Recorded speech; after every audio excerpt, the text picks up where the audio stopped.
This is for people that have the sweet tooth and are struggling to give up that sugar. I'm going to tell you 3 things that you need to know to make this as easy as possible. My name is Nerys, I'm an NHS GP, and I help people that have type 2 diabetes, pre-diabetes, or those that want to lose weight to get control of their health by focusing on that blood sugar. Now, did you know that sugar is one of the most addictive substances known to man? A lot of people don't realise that, and they underestimate how easy it's going to be to cut down sugar. So don't feel guilty if you've tried and failed. I certainly have. Chocolate in the evening being my particular vice. Your body craves it. The more you eat, the more you'll want to eat as well, and something to be really mindful of. For some people, they need to cut down gradually. For other people, they're better off going cold turkey. But I do find that people underestimate how easy it's going to be. So I've got 3 tips that might help you. The first one, and the most important one, is that you get breakfast right. Why is that so important? There's many reasons. The first is that your stomach is empty. So whatever you're going to eat at this time is going to go quite quickly into your blood. And the other is that it's the first meal of the day. Therefore, it sets you up for the whole day. What you have for breakfast can actually impact your cravings later on in the day. And I'll tell you why in a minute. It doesn't matter what time breakfast is, by the way. I'm referring to your first meal of the day. Now, most people, when I ask them, they tend to have cereal or toast, sometimes fruit juice, but I think people are starting to realise that fruit juice is full of sugar.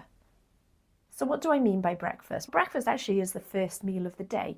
Most people I ask, and I often ask people as a doctor, what do you have for breakfast? The usual answer is toast, brown toast usually, and cereal. But actually, these are full of sugar. And I'm not talking Cocoa Pops or cornflakes with sugar on. I hope nobody's still doing that. If you are, it's a good place to start. But actually, even brown toast, any type of bread, I'm afraid, for breakfast, will cause a spike in that blood glucose level. So that will go up first thing in the morning, and you'll see a sharp rise in that glucose level. And your body will be panicking a bit, trying to get that down. Your pancreas will be releasing hormones to bring that down. And what can happen is it can go too low.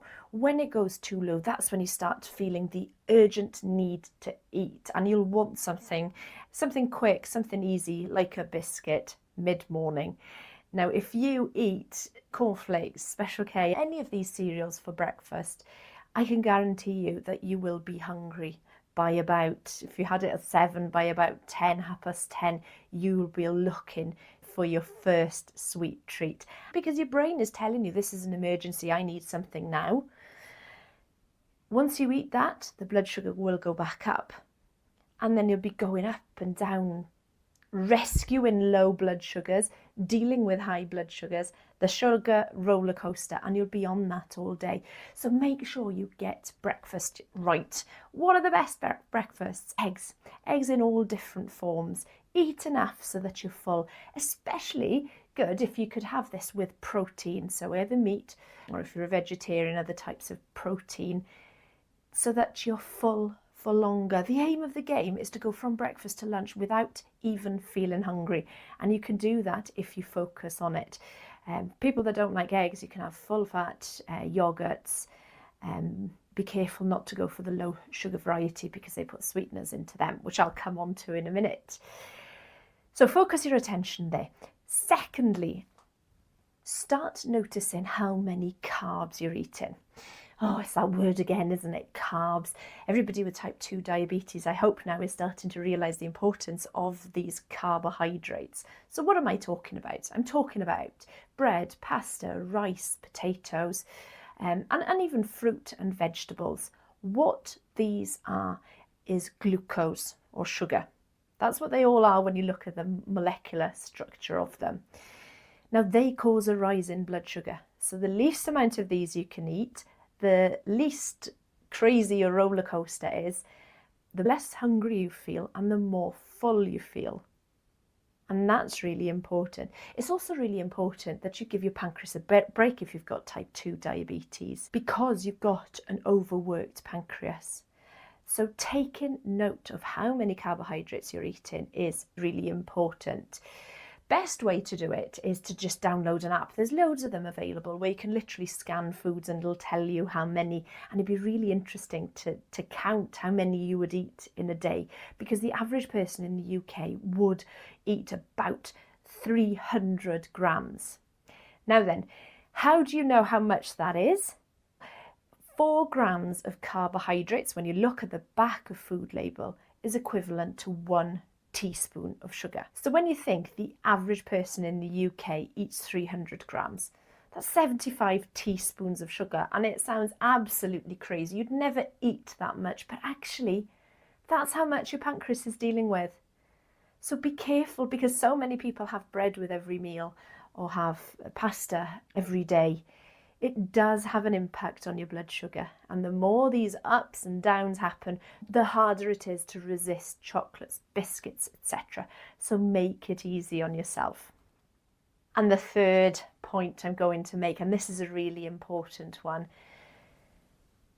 lots of people, when they're told by their GP, cut down on your sugar, will go with the best intentions. We'll go to the supermarket and we'll be looking for low sugar alternatives to what they were eating. So maybe switching sugar in tea for sweeteners, going for low sugar yogurt, low carb bread. But guys, be careful, because this brings on another problem. Yes, it may not cause a peak in your glucose level in the blood, but it still leads to the same hormone cascades. You still release insulin, you still put on weight. Added to this, your brain is a bit confused because you had something sweet but no calories followed. So it can actually increase hunger. It can make cravings worse. Sweeteners are 20 times sweeter than sugar. So beware, it's altering your taste buds to always seek sugar. I mean, you'll find in these pre-packaged foods, you find sweeteners in lasagnas, in shepherd's pie, in all sorts. So be careful. Always cook from scratch if you can. I know time is difficult, but as a doctor, I can tell you now there's nothing more important than your health, so don't fall into these traps. Yeah, so I really hope those 3 videos were helpful for you today. Just do little bits. Focusing on breakfast, everybody can do that. Trying to avoid these pre-packaged, ultra-processed foods is going to have a huge impact on your health. And start recognizing or realizing how many carbs you're eating, because that gives you a great place to start from.